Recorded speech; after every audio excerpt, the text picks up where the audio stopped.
Okay, hello everyone.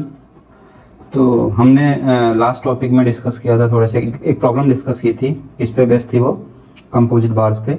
ठीक उसी sequence में आज दो प्रॉब्लम्स और करेंगे कंपोजिट बार्स पे ही, जिससे कि आपको कंफ्यूजन ना हो इस पर्टिकुलर टॉपिक पे, बिकॉज ये टॉपिक कभी कभी काफ़ी कॉम्प्लिकेटेड हो जाता है। ठीक है, हमारी अंडरस्टैंडिंग उस चीज़ को लेकर नहीं है। तो आज हम दो क्वेश्चंस करेंगे आज के सेशन में, पूरे सेशन में, और उसके अलावा इसको वाइंड अप करेंगे। ठीक है, सो स्टार्ट करते हैं। पहला क्वेश्चन लेते हैं आज का।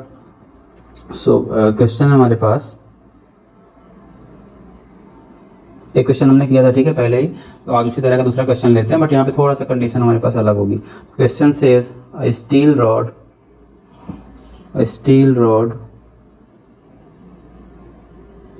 of 30 mm dia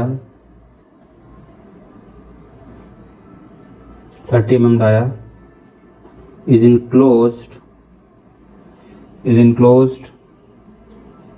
in a brass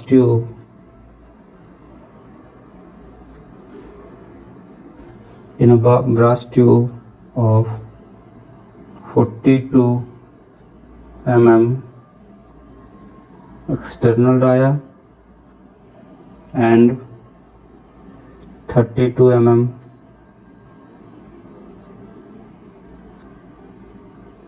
internal dia। ठीक है,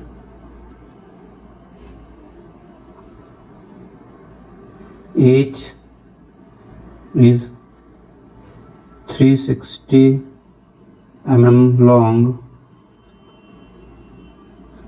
and the assembly is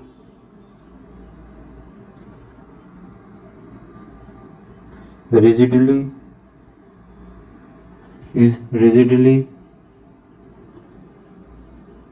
held between two stops 360 mm apart। okay,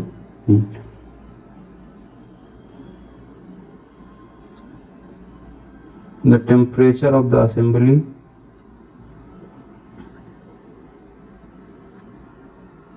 is raised, है ना, रेज्ड बाय लिखा हुआ है यहाँ पे। ठीक है, रेज्ड बाय 50 डिग्री सेल्सियस। अब इतना दे रखा है हमें, तो क्या पूछा गया है, determine first stresses in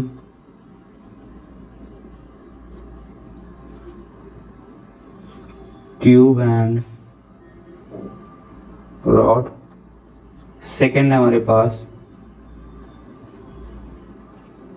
stresses in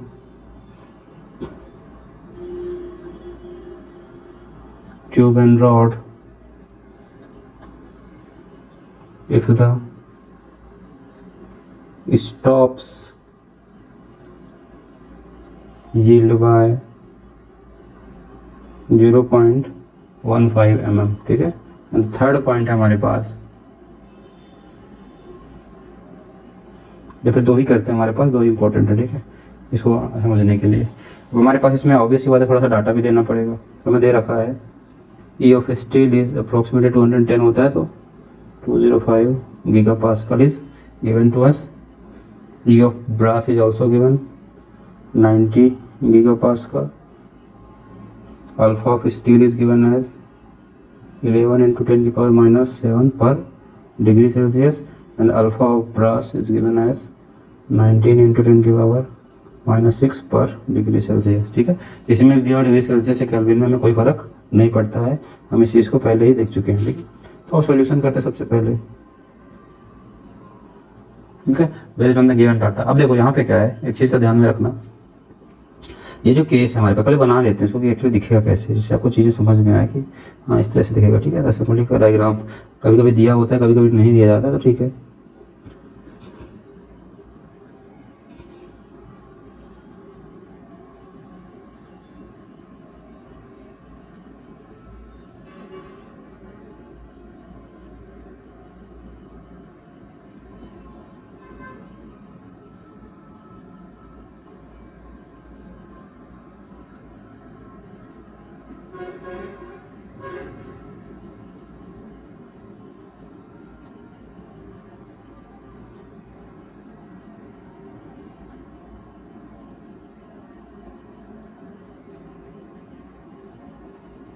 ठीक है, हमारे पास ये सपोर्ट्स हैं, आप इसको कैसे भी दिखा सकते हो, दोनों एंड्स में क्या दे रखे हैं, सपोर्ट्स। ठीक है, और हमारे पास ये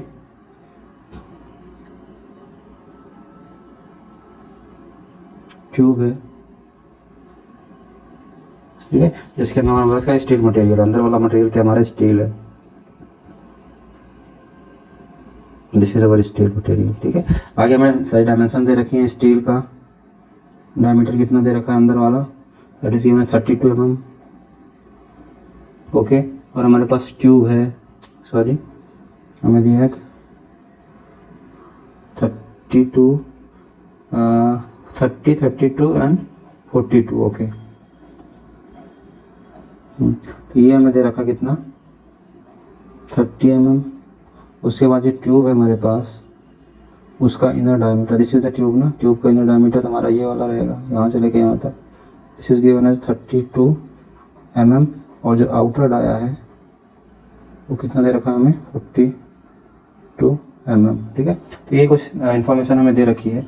अब देखो इसको सॉल्व कैसे करना है, बेसिकली हमें सॉल्व करते हैं। देखो अभी तक जो हमने क्वेश्चन किया, ठीक है, लास्ट लेक्चर पे, उसमें आपको एक चीज़ ध्यान में देनी पड़ेगी कि यहाँ पे क्या थे हमारे पास, वो भी कंपोजिट बार था, दोनों आपस में अटैच्ड थे। ठीक इसी तरह से अटैच्ड थे हमारे पास, जिस तरह से अभी हमने ये वाला एग्जांपल लिया है, ठीक उसी तरह से उसमें भी रॉड था, उसमें भी एक ट्यूब थी, दोनों अटैच थे। बट वहाँ पे हमारे पास क्या था, वहाँ पे हमारे पास एक अच्छी चीज़ थी कि bars were free to expand, वो फ्री टू एक्सपेंड थे। लेकिन यहाँ पे क्या है, हमारे पास बार है तो कंपोजिट बार, ये स्टील है, और ये क्या हमारे पास ब्रास है, हमारे पास कंपोजिट बार है। बट प्रॉब्लम यहाँ पे क्या है, they are not free to expand.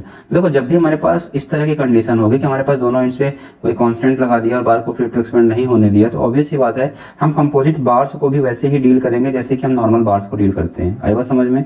हमने एक टॉपिक पढ़ा था आज से कुछ लेक्चर पहले, जब हमने थर्मल स्ट्रेसेस से स्टार्ट किया था, वहाँ पे मैंने आपको अच्छे से बताया था कि जब भी हमारे पास कोई नॉर्मल बार है, वो एंड पे हमारे पास कॉन्स्टेंट है, उस पर कोई भी एलोंगेशन नहीं हो पा रहा है, उसका delta because of thermal strain is 0 है, तो उस केस में हमारे पास हमने बताया था कि आपको थर्मल स्ट्रेस कैसे निकालते हैं। तो जब भी आपके पास इस तरह का केस होगा जहां पे हमारे पास कंपोजिट बार होगा और वो आपस में फ्री टू एक्सपेंड नहीं होंगे, तो हमारे पास याद रखना वही कंडीशन लगानी है। इंडिविजुअल बार के लिए हम वही कंडीशन लगा देंगे क्योंकि हम आपके पास एक यूनिफॉर्म बार के लिए कंडीशन लगाते हैं, तो हम डिफरेंट डिफरेंट स्ट्रेसेस को आसानी से कैलकुलेट कर पाएंगे। ठीक है, इस चीज का ध्यान में रखना।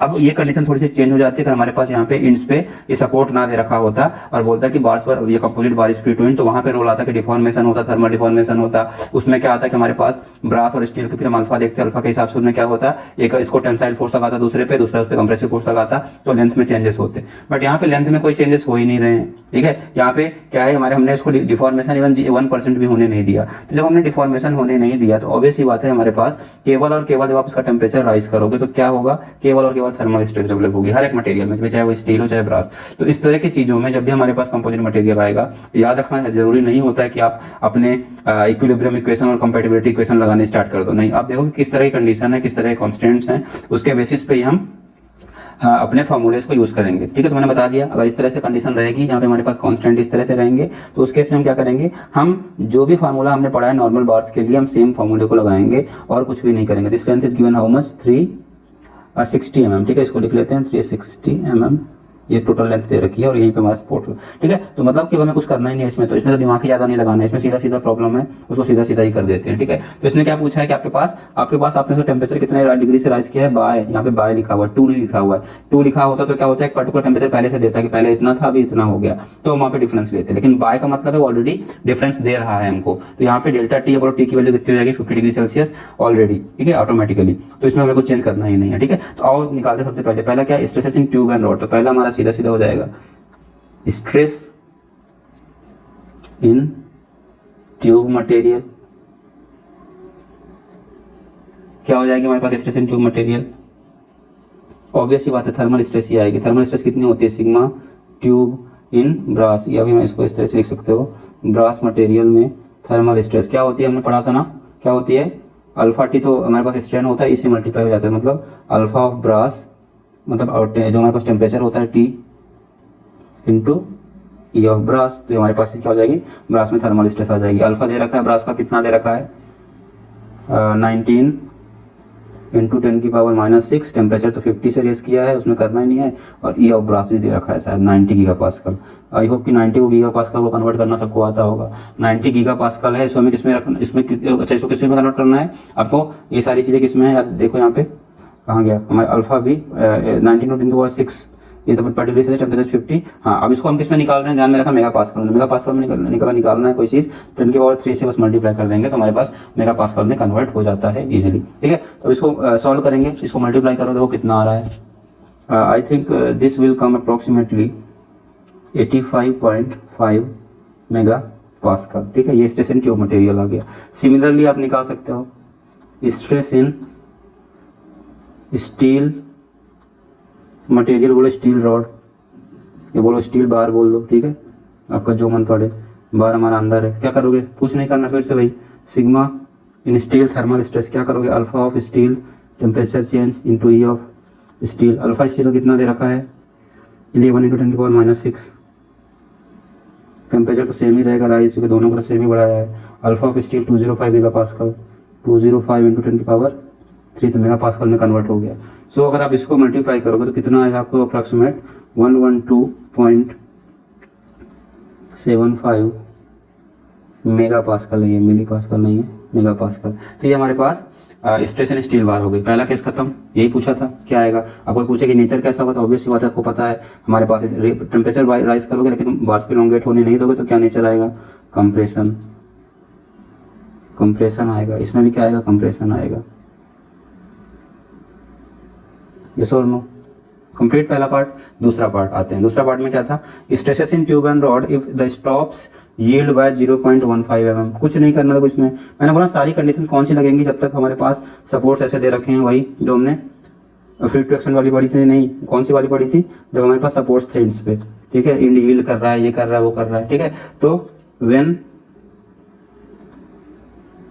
सपोर्ट्स यील्ड बाय 0.15 mm, तो क्या होगा हमारे पास, तो change in length of steel में पढ़ाया था ना आपको, क्या होता है, क्या होता है, अगर हमारे पास डेल्टा इन स्टील निकालना है तो अब क्या होगा, मैंने बताया था कि जब भी सपोर्ट यील्ड करेंगे तो जो पहले जो स्ट्रेस डेवलप हो रहे थे किसकी वजह से थे, जीरो डिफॉर्मेशन की वजह से, बोलोगे जीरो थर्मल जो डिफॉर्मेशन हो रहा था उसकी वजह से हो रहा था। अब क्या होगा, जब सपोर्ट यील्ड कर जाएगा तो जो थर्मल स्ट्रेस डेवलप होगी इस यील्डिंग की वजह से डिफॉर्मेशन हुआ उससे कम की, क्योंकि ये डिफॉर्मेशन तो हो गया तो इसकी वजह से जो स्ट्रेस आनी थी तो रिलीज हो गई। ठीक है, वो तो आएगी नहीं, किसकी वजह से रिलीज आएगी, किसकी वजह से आएगी, जो एक्चुअल में थर्मल स्ट्रेंथ की वजह से डिफॉर्मेशन होता है माइनस दिस लेंथ की वजह से जो स्ट्रेस जनरेट होती है उसको माइनस कर देंगे, तब हमारे पास क्या आएगा, स्ट्रेस जनरेट होगी जो बची हुई है। ठीक है, तो हम इसको हमने पहले भी किया था, तो क्या हो जाएगा, स्टील में निकालना है तो अल्फा, या बोलो कि इसको आप ऐसा लिख सकते हो, थर्मल स्ट्रेन इन जो हम लिखते थे डेल्टा थर्मल इन स्टील माइनस ऑब्वियस सी बात है क्या करेंगे 0.15, तो चेंज हमारे पास क्या हुआ, जो डेल्टा आ गया स्टील में ना, जिसकी वजह से स्ट्रेस जनरेट होगी। याद रखना ये वो डिफॉर्मेशन है जिसकी वजह से इस मटेरियल में स्ट्रेस जनरेट होगी, तो हमारे लिए इसका मीनिंगफुल है। अगर हमारे पास 0.15 नहीं होता तो हमने किसको इक्वेट कर दिया था, सीधे सीधे डेल्टा एस टी को सीधे सीधे इक्वेट करके हम निकाल लेते। ठीक है, कि हमारे पास कितना डिफॉर्मेशन है, स्ट्रेस कितनी होनी चाहिए थी और उसके कितना स्ट्रेस हमारे पास मटेरियल में रह गया। ठीक है, फॉर्मूला सबको पता है। अब देखो मैंने बताया था कि अब ये क्या जो डिफॉर्मेशन हो डेल्टा एस टी था हमने कैसे निकाला था, आपने अगर सपोर्ट लगाया हुआ है तो अगर स्ट्रेस जनरेट होनी है मतलब कि सपोर्ट्स के दोनों साइड से क्या होगा, फोर्स लगेगा जो कंप्रेस करके रखेगा, जिसकी वजह से क्या होगा, डिफॉर्मेशन नहीं हो पाएगा। तो फोर्स की वजह से जो हमारे पास डिफॉर्मेशन होता है उसका फार्मूला लगता था। तो यहाँ पे बार क्या है हमारे पास, हम नॉर्मल बार है हमारे पास, यूनिफॉर्म बार है, सेम फार्मूला PL/AE होता था, उसको स्ट्रेस में कन्वर्ट करोगे तो क्या आएगा, ऑब्वियसली बात है जो स्ट्रेस निकल के आएगी डेल्टा इन स्टील क्या आएगी, PL/AE से जो हमारे पास डिफॉर्मेशन स्टील में आता है सेम आएगी। तो इसको क्या मैं लिख सकता हूँ, सिग्मा इन स्टील L/AE, ये तो उसके साथ चला गया E ऑफ स्टील, तो हमारे पास सिग्मा स्टील निकल के आएगा। यस और नो, अब देखो सिग्मा ऐसे हम इसको इस तरह से निकालेंगे। अब ऐसा इसमें क्या करना है, हमारे पास थर्मल वाले को सब्स्टिट्यूट कर दो। थर्मल स्टील कितना था हमारे पास, सब दे रखा है हमारे पास। थर्मल डिफॉर्मेशन कितना होता है अगर हमारे पास टेम्परेचर राइज करोगे, सबको पता है। अगर पास जो हमने देखो प्रीवियस वाले में लिखा ना, हमारे पास अल्फा एस इंटू टी तो होता था हमारे पास स्ट्रेन, उसको इससे मल्टीप्लाई कर दिया था। तो अगर कोई बोलेगा कि कितना होता है हमारे पास डिफॉर्मेशन, तो एल से मल्टीप्लाई कर दोगे उसको और ये हट जाएगा। ठीक है, I hope it is clear. हमारे पास अल्फा ऑफ स्टील यस और no L into T minus 0.15 is equal to sigma S L by E S. Clear, ये हो जाएगा हमारे पास। अब देखो ये सारी चीजें में दे रखी हैं तो इसमें कुछ करना नहीं है, सीधे सीधे निकल आएगा। This implies alpha in steel is how much, alpha in steel is given as 100 alpha in steel 11 × 10⁻⁻⁶। Yes और नो, 11 × 10⁻⁻⁶। तो इसको वैल्यू पुट कर देते हैं, कितना है हमारे पास सिग्मा एस के टर्म्स में आप इसको लिख सकते हो, ठीक है। अगर देखते हैं कन्वर्ट हो, हाँ ठीक है, थोड़ा सा हमें हेल्प मिलेगी तो उसको उस फॉर्म में कन्वर्ट कर लेते हैं, ठीक है। तो हम ऐसे लिख सकते हैं ना, तो sigma S comes out to be, अब ई एस बाय एल को इधर साइड ले जाओ, ठीक है, मल्टीप्लाई कर दो, क्रॉस मल्टीप्लाई, तो क्या हो जाएगा ई एस मल्टीप्लाई हो जाएगा E S alpha S into T हो जाएगा, एल से कैंसिल आउट हो जाएगा, माइनस 0.15 और क्या हो जाएगा यहाँ से ई एस मल्टीप्लाई होगा और यहाँ नीचे क्या आ जाएगा एल आ जाएगा।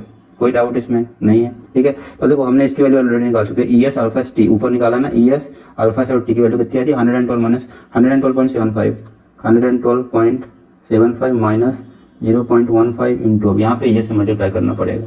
ई एस कितना था 205 इंटू 10 की पावर 3, सब मेगा पास्कल में ले रहे हैं तो कोई दिक्कत ही नहीं है, into L divide by L, L कितना दे रखा है दोनों बार्स के बीच का 360 mm 360 है, ठीक है। तो ये कैलकुलेट करो कितना निकल के आ रहा है, that will come out to be 27.33 mega pascal. ये डेल्टा हमारे पास स्टील पे आ गया हमारे पास कि स्टील में इतनी हमारे पास स्ट्रेस जनरेट हो रही है। अब सिमिलरली कोई बोलेगा कि ब्रास में निकालो, या बोलोगे हमारे पास जो ट्यूब का मटेरियल है, तो सिमिलरली सिग्मा इन ब्रास क्या हो जाएगा बताओ। देखो ये दोनों सेम ही बार हैं तो सेम तरह का फार्मूला भी लगेगा, ठीक है, कोई चेंजेस नहीं होंगे। जहाँ जहाँ पे ऐसे ऐसे देखो आप करना चाहो तो इस तरह से कर सकते हो, प्रोसीड कर सकते हो और इसमें कोई प्रॉब्लम नहीं है, या फिर अगर करना तो कर लो पहले उसी तरह से। बार का डिफॉर्मेशन कितना होगा delta in change in length of the bar, या बोलो कि delta in the brass material is alpha B, जैसे हमने डेल्टा टी किया था ना उसको भी लिख लो, फिर कर ही रहे हैं जब सब, तो thermal stress thermal deformation the bar minus 0.15 same is equal to load की वजह से कितना डिफॉर्मेशन होगा sigma B L by E B. तो क्या सेम तरह का फॉर्मूला बन गया, ठीक है। तो मैं उसको एलिमिनेट कर देता हूँ, सीधे सीधे मैं सिग्मा की वैल्यू लिखता हूँ जो कि हम स्टील वाले से कंपेयर करके लिख सकते हैं। तो this implies sigma of bar comes out to be E S क्या हो जाएगा ई बी हो जाएगा, अल्फा बी हो जाएगा टी माइनस 0.15 ई एस की जगह ई बी हो जाएगा डिवाइड बाय एल, एल तो सेम है दोनों के लिए, तो कितना निकल के आएगा E B alpha B T हमने निकाला है क्या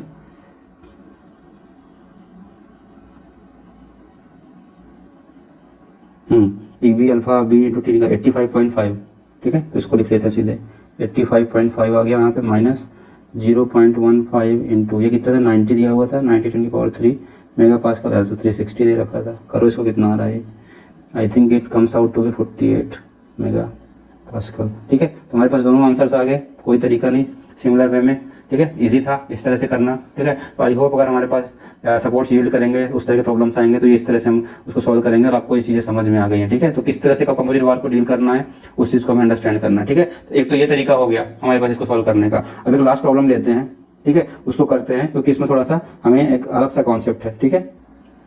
ओके तो ये हमारे पास नेक्स्ट प्रॉब्लम है, इसको थोड़ा सा पहले मैंने लिख लिया आपको जिससे कि आपको टाइम उसमें ना आपका वेस्ट हो, ठीक है। तो इसमें क्या है हमारे पास दिया हुआ कुछ डायग्राम इस तरह का, क्या रिजिड ब्लॉक ए बी, हमारे पास ये ब्लॉक कौन सा ए बी, ये ब्लॉक है ए बी, क्या है ये वेइंग 180 किलोमीटर, इसलिए मैंने लोड नीचे साइड लगा दिया है। इज सपोर्टेड बाय 3 रॉड्स, आपको दिख रहा है जैसे कि placed as shown in the figure, before touching the weight the lower ends of the rods are set at the same level पे इनको सेट किया गया है। The area of cross section of steel and copper rods, जो मैंने सी से दिखाया है कॉपर है, जो एस से दिखाया है वो स्टील है। इनके एरिया क्रॉस सेक्शन दे रखे हैं, हमें इनकी लेंथ दे रखी है कि स्टील वाले कितने लंबे 1.2 मीटर और हमारा कॉपर का जो बार है कितने उसकी लेंथ है 1.8 मीटर, ठीक है। और अब क्या किया इसने टेम्परेचर को राइज कर दिया 25 डिग्री सेल्सियस। तो पूछा क्या इसने stresses in the rods when the temperature is raised bye 25 degree Celsius, ठीक है। तो इस ये हमारे पास प्रॉब्लम है, देखो ये प्रॉब्लम बड़ी आपको दिख रही है बट इसमें करना कुछ होता नहीं है, ठीक है। अब देखो यहाँ पे क्या है हमारे पास, यहाँ पे है जो सेकंड केस है, this is the actual case of the हमारे पास कंपोजिट बार का। यहाँ पे हम बार कोई कांस्टेंट तो है नहीं कि इसका डिफॉर्मेशन रुक जाएगा, बिकॉज यहाँ पे जो लोड भी लग रहा है किस डायरेक्शन में है उसने उसके डिफॉर्मेशन को रोक के नहीं रखा है बार्स के। यहाँ पे बार का डिफॉर्मेशन आराम से हो सकता है, इसमें bars are free to deform. तो जब भी इस तरह की कंडीशन आएगी जहाँ पे बार्स फ्री होंगे डिफॉर्म करने के लिए, तो वहाँ पे आपको बस एक चीज हमें याद रखनी है कि हमें कौन से आपको यूज करने इक्वेशंस, वही जो हमने कंपैटिबिलिटी इक्वेशंस पढ़ी थी और जो हमने फोर्स को इक्वेट करके सॉल्व करना सीखा था, हम उस चीज को लगाएंगे। बट यहाँ पे बस आपको इसमें ध्यान चीज देनी है कि अभी तक जो हमने प्रॉब्लम्स किए, जो पहला प्रॉब्लम किया था वहाँ पे इसने एक्स्ट्रा ये 180 किलोमीटर लोड इस तरह से नहीं लगाया था। यूजुअली बार हॉरिजॉन्टल होते थे, हम उनको अटैच करके फ्रीली उनको एक्सपेंड कराते थे, बट यहाँ पे इसने लोड भी लगा दिया। तो अब क्या होगा, जब हम इक्विलिब्रियम इक्वेशन लिखेंगे तो वहाँ पे चेंजेस आ जाएंगे। बाकी का जो इक्वेशन हम कंपैटिबिलिटी इक्वेशन में लिखते हैं वो एज इट इज सेम रहेंगे, ठीक है। तो स्टार्ट कहाँ से करें, स्टार्ट हम वही से करते हैं अपने, आपके पास कौन सी जो हम लिखेंगे सबसे पहले हम डिफॉर्मेशन की जो हम कंपैटिबिलिटी इक्वेशंस लिखते हैं ना वहां से स्टार्ट करेंगे, ठीक है। उसके बाद हम जाएंगे कहाँ पे, इक्विलिब्रियम इक्वेशन पे। तो जब हम कंपैटिबिलिटी इक्वेशन पे आते हैं, कंपैटिबिलिटी इक्वेशन पे, तो आपको पता है यहाँ पे क्या है, कॉपर एंड स्टील। तो एक बात बताओ मुझे, अगर कॉपर और स्टील है, मैंने आपको पहले से बता के रखा है कि कॉपर का अल्फा ज्यादा होता है स्टील से, यस और नो। अगर कॉपर का अल्फा ज्यादा होता है स्टील से, this means copper will try to expand more rapidly, या बोलो कि it will try to elongate more compare to steel. तो अगर कॉपर स्टील से ज्यादा इलोंगेट होने का ट्राई कर रहा है बट स्टील इसको रोक के रखेगा, दिस मींस अगर हम सेम अरेंजमेंट पे जाएं, अभी हम देखो, अभी हम लोड को ये 180 किलोमीटर लगा है ना, इसको भूल जाओ। जब कंपैटिबिलिटी इक्वेशन लिख रहे हो आप, तो इस लोड को तो भूल ही जाओ कि ये लोड कुछ लगा हुआ है। मान लेंगे कि जो बाहर है हमारा AB, वो भी वेटलेस है, उसका कोई वेट नहीं है, बस ऐसे ही लगा हुआ है, बस सपोर्ट के लिए, ठीक है। जो जिसने कनेक्ट करके रखा है किसको, कॉपर और स्टील बार्स को। तो यहाँ पे हमने क्या किया, वो अभी मैं बोल गया लोड को। तो यहाँ पे क्या होगा, steel will try to expand slowly, या बोलो ज्यादा एक्सपेंड करने का ट्राई नहीं करेगा, बट कॉपर ट्राई करेगा। इस केस में क्या होगा, कॉपर पे क्या आएगा, अगेन कंप्रेसिव लोड आएगा, और स्टील पे क्या आएगा आपके पास लॉन्गिट्यूड, या बोलो कि टेंसाइल लोड आएगा। अब स्टील पे टेंसाइल लोड, कॉपर पे कंप्रेसिव लोड, जैसे कि हमेशा होता है यूजुअली जो हमारा हाई अल्फा वाला मटेरियल होता है उस पे जो कंप्रेसिव लोड आता है, जो लो अल्फा वाला होता है उस पे टेंसाइल लोड आता है। तो अगर आप उसी के फॉर्म में इस इक्वेशन को लिखने का ट्राई करोगे तो ऑब्वियस सी बात है हम क्या लिखेंगे, देखो सीधे सीधे लिखते हैं क्योंकि यहाँ पे प्रॉब्लम सॉल्व कर रहे हैं, सीधे इक्वेशन बनाते हैं। तो हमको पता है स्टील है कॉपर है, देखो यहाँ पे स्टील से 2 बार है, याद रखना जहाँ पे भी कैलकुलेशन करना यहाँ पे पूरा का पूरा लोड आना चाहिए, या वो ये बोलो कि हमारे पास जो इक्वेशन लिखोगे स्टील पे और किस पे, कॉपर पे, तो वहाँ पे जब भी हम लोड की वैल्यू लिखेंगे तो याद रखना दोनों कंबाइंड होगा स्टील के लिए, कोई 2 बार से ना यहाँ पे। तो जो भी PS इसके लिए यूज कर रहे हैं स्टील के लिए, PC कॉपर के लिए यूज कर रहे हैं लोड का, तो PS में दोनों आ जाएंगे स्टील के लिए, और कॉपर का तो देखिए कोई प्रॉब्लम ही नहीं है, ठीक है। ध्यान रखना इस चीज को। तो अगर हम इक्वेशन लिखते हैं दोनों स्टील को एक मान के और कॉपर को एक मान के, तो 2 हमारे पास बार्स हो गए, these are kind of composite bars, ठीक है। तो अब इनके लिए इक्वेशन लिखते हो तो क्या लिखेंगे, स्टील में क्या हो रहा है हमारे पास, एक तो थर्मल डिफॉर्मेशन होगा अगर टेम्परेचर बढ़ाओगे 25 डिग्री सेल्सियस से,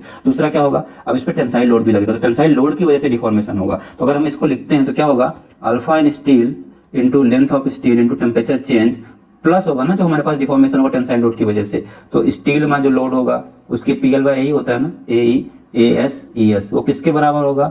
अब देखो थर्मल डिफॉर्मेशन इन कॉपर में तो होगा ही, length of copper material, temperature, और यहाँ पे साइन क्या आएगा, माइनस, बिकॉज यहाँ पे क्या है हमारे पास कंप्रेसिव लोड लग रहा है किस पे, कॉपर पे। तो कॉपर में आ जाएगा PC/LC divide by ACEC। I hope this much is very clear, because ये तो काफी सिंपल सा इक्वेशन है, हम कई बार इसको लगाते भी हैं, ठीक है। I hope it is clear to everyone. Okay, तो ये हमारे पास आ गया। अब कुछ नहीं करना, वैल्यूज पुट करो, PS और PC में का रिलेशन निकालो सबसे पहले। तो अल्फा ऑफ स्टील हमें सब देखो, यहाँ सब दे रखा होगा, सॉरी इसमें मैंने लिखा नहीं बट आपको ये चीजें दे रखी होंगी, ठीक है। तो यहाँ पे मैं लिख देता हूँ, वैसे अल्फा स्टील प्रीवियस प्रॉब्लम्स में थी इसीलिए मैंने इसको लिखा नहीं। तो अल्फा ऑफ स्टील आपको दे रखा होगा, alpha of steel is how much, 11 × 10⁻⁻6 पर degree Celsius. Alpha of copper कितना दे रखा होगा, कॉपर का अल्फा 18 ज़्यादा होता है ना, 18 × 10⁻⁻6 पर डिग्री सेल्सियस। उसके बाद क्या देना पड़ेगा, E of steel 205 gigapascal and E of copper देना पड़ेगा, दैट इज अगेन कितना है 95 गीगापास्कल, ठीक है। इतना दे रखा होगा, ये इन्फॉर्मेशन आपको कहीं से ढूंढने की जरूरत नहीं है, this will be given in the problem itself, ठीक है। तो अल्फा इन स्टील दे रखा है सब, 11 × 10⁻⁻6 into length of steel is कितना दे रखा है 1.2 मीटर, mm में कन्वर्ट करो 1200 mm हो जाएगा, इंटू टेम्परेचर 25 डिग्री सेल्सियस से रेज हुआ है, प्लस PS तो निकालना ही है, लेंथ ऑफ स्टील फिर से 1200 divide by area of steel, हाँ ये निकालना पड़ेगा, π/4d², हमें एरिया अच्छा एरिया ही दे रखा है 800 mm, ठीक है। तो कुछ करने की जरूरत ही नहीं। E ऑफ स्टील 205, ठीक है, 205 × 10⁻³ मेगापास्कल में सारी कैलकुलेशन कर रखे हैं। तो that becomes equal to what, हमारे पास कॉपर का 18 × 10⁻⁻6 इंटू लेंथ ऑफ कॉपर 1.8 दे रखा है ना, that is 1800 into temperature 25 minus PC तो ऐसे ही रहेगा, LC लेंथ ऑफ कॉपर कितना दे रखा है again 1800 divided by area of copper दे रखा है कितना 1350 into E of copper 95 into 10⁻3, ठीक है। अब देखो इसको सॉल्व करेंगे हम, इसको सॉल्व करके हम क्या देखते हैं कि हमारे पास क्या रिलेशन निकल के आ रहा है, ठीक है। इस इक्वेशन को तो हमारे पास PS और PC में एक रिलेशन निकल के आएगा, ठीक है। इसको सॉल्व करो सबसे पहले, दिस इंप्लाइज ये ऊपर वाला सॉल्व करके कितना आएगा 330,000 प्लस 7.317 P ऑफ इस steel is equal to 810,000 minus 14.03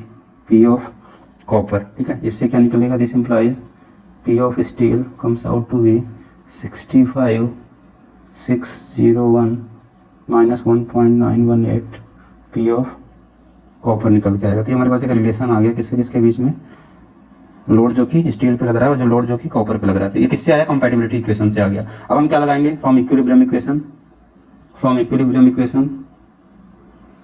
अब हमारे पास क्या कंसीडर हो जाएगा, जो कि फ्रॉम इक्विलिब्रियम इक्वेशन। अब अगर इस बार को इक्विलिब्रियम में रहना है तो यहाँ पे सारे फोर्सेस को बैलेंस होना पड़ेगा। जो लोड, अब ये बोलो कंप्रेसिव टेंसाइल जो भी लग रहा है कॉपर या स्टील पे, उसको 180 को, देखो अभी तक क्या होता था फ्री एक्सपेरिमेंट में, केवल हमारे पास जो कॉपर पे लग रहा है लोड वो बराबर हो जाता था स्टील के। तो हम क्या लिखते थे, load on the copper comes out to be equal to load on the steel. But यहाँ पे देखो क्या निकल के आ रहा है, बराबर नहीं है। तो हम क्या पहले लिखते हैं, पहले हम लिखते अगर फ्रॉम इक्विलिब्रियम इक्वेशन, अगर हम पीएस हमने माना है तो ऑब्वियस बात है पीएस कितने हैं हमारे पास, पीएस हमारे पास यहाँ पे एक स्टील का है और एक किसका है, कॉपर का है। ठीक है, तो अगर स्टील और कॉपर का है हमारे पास तो हम क्या लिखते हैं पहले कि 2PS minus PC is equal to 0 करते। अगर ऐसा कंडीशन होता है कि दोनों हमें पता है कि लोड बराबर होगा ना, तो 2PS must be equal to PC होना चाहिए। लेकिन अब यहाँ पे क्या है, 2PS माइनस PC। PS को देखो हमने क्या किया है, ऑब्वियसली बात हमारे पास क्या है, PS टेंसाइल है और PC कंप्रेसिव, इसलिए माइनस से लिखा है। अब ये दोनों इक्वेट हो किसके बराबर होंगे, 180 की है जो लोड, वो उसको क्या करेगा, बैलेंस करेगा, तभी ये दोनों हम इसको इक्वेट करेंगे और तभी हमारा बार जो है इक्विलिब्रियम पे रहेगा। ठीक है,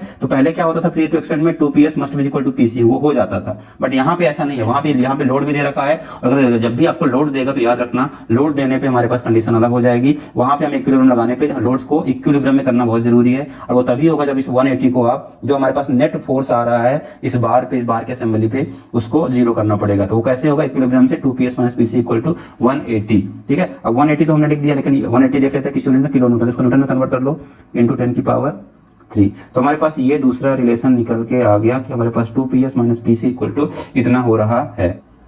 ओके, अब हमारे पास ये रिलेशन आ गया। थोड़ा सा सिंप्लीफाई कर लेते हैं तो क्या आ जाएगा, PS minus 0.5 PC is equal to 90 into 10 की पावर 3। ये सो नो, इतना आ जाएगा। अब देखो PS क्या था हमारे पास, उसको वहां से वापस पुट कर देते हैं। तो फ्रॉम वन क्या हो जाएगा, PS 65601 minus 1.918 PC minus 0.5 PC is equal to 90 into 10 की पावर 3। यहाँ पे PC है, यहाँ से PC है, केवल एक वेरिएबल है। इस इंप्लाई से कि हम PC निकाल सकते हैं। PC कैलकुलेट करो तो कितना आ रहा है, PC comes out to be minus 10,090 newton. Minus मतलब कि कंप्रेसिव नेचर का। ठीक है, इसको हम लिख सकते हैं कंप्रेसिव नेचर का है। ठीक है, मतलब कि आप जो अगर इस तरह का हमने एज्यूम किया था कंप्रेसिव है, उसके बेसिस पे हमारे पास आएगा, दिस मींस वो कंप्रेसिव ना होके क्या हो जाएगा हमारे पास, टेंसाइल। ठीक है, माइनस आ गया, कंप्रेसिव माइनस मतलब minus of compressive tensile, minus of tensile means compressive. ठीक है, इसको इस तरह से ध्यान रखना। PC आ गया। अब सो PS निकाल सकते हो कौन सी इक्वेशन से, पहले इक्वेशन से PS निकाल लो। PS कितना आएगा हमारे पास, दैट मींस अप्रोक्सीमेटली 84,955 न्यूटन। ठीक है, फ्रॉम इक्वेशन 1, ठीक है, 1 हमने 1 पर वापस से पुट कर दिया तो PS आ गया। तो अब देखो PS और PC हमें मिल चुका है। अब क्या निकालना है, PS PC तो निकालना नहीं था, क्या निकालना था, स्ट्रेस निकालनी थी ना, स्ट्रेसेस। तो स्ट्रेस निकालना था, अब तो कुछ है ही नहीं। ठीक है, स्ट्रेस तो निकालना तो बहुत ईजी है। तो सिग्मा कॉपर के बाद में कितना होगा, बस लोड बाय एरिया। तो हमारे पास ये कितना हमारे पास दे रखा है, minus of 10,090 divide by area. Area कितना दे रखा, कॉपर का दे रखा था, कॉपर का दे रखा था 1350 mm स्क्वायर। तो कितना जाएगा, माइनस 7.474 मेगा पास्कल ये आ गया sigma C। And similarly sigma ऐसा आप निकाल सकते हो 84,955 डिवाइड बाई एरिया से कितना दे रखा था, 800 दे रखा था ना। This comes out to be 106.19 mega pascal. So we got 2 answer, sigma C and sigma S, यही निकालना था। तो आई होप कि किस तरह की प्रॉब्लम्स बनती हैं, किस तरह आपको उसको सॉल्व करना, टैकल करना है, या आपको समझ में आ गया। इसमें तो 2 कैचिंग पॉइंट्स थे। एक तो ये कि आपको क्या लगाना है, यहाँ पे 180 क्योंकि दे रखा था लोड एक्स्ट्रा। अदरवाइज हम क्या करते थे, 2PS इक्वल टू PC कर देते, जैसे कि हम ऐसा करते थे, क्योंकि यहाँ पे 2 बार्स थे इसलिए 2 से मल्टीप्लाई किया। एक बार होता तो 1 से मल्टीप्लाई करते, PS इक्वल टू PC होता। और यहाँ पे 2 बार्स थे इसलिए 2PS किया। ठीक है, यहाँ पे हमने सेम कंपैटिबिलिटी इक्वेशन लिखा है, कौन सा, from compatibility equation, from compatibility equation. ठीक है, अब कैसे लगाते हैं आपको पता है, आपको तो समझ में आ ही गया होगा कैसे लगाते हैं। कॉपर में क्या हो रहा है हमारे पास, कॉपर में हो रहा है हमारे पास कंप्रेशन, और स्टील में हो रहा था टेंशन हमारे पास लोड लग रहा था। तो हमने सेम फार्मूला का यूज़ किया और हमने इसको कैलकुलेट कर लिया। अब ये एक पीएस तो था नहीं, 2 पीएस थे, इसीलिए 2 PS minus PS is equal to कितना बना, 180 × 10⁻³ बना, मतलब net upward force is equal to net downward force, तभी तो इक्विलिब्रियम में रहेगा। तो उसको यूज़ करके हमने सिग्मा सी और सिग्मा एस निकाल लिया। ठीक है, तो आज के लिए इतना ही करते हैं। I hope everything is clear to everyone. अगर इसमें कहीं पे भी डाउट होता है तो प्लीज आस्क मी। ठीक है, I will help you out anywhere you have doubt. ठीक है, आज के लिए इतना ही करते हैं एवरीवन, बाय।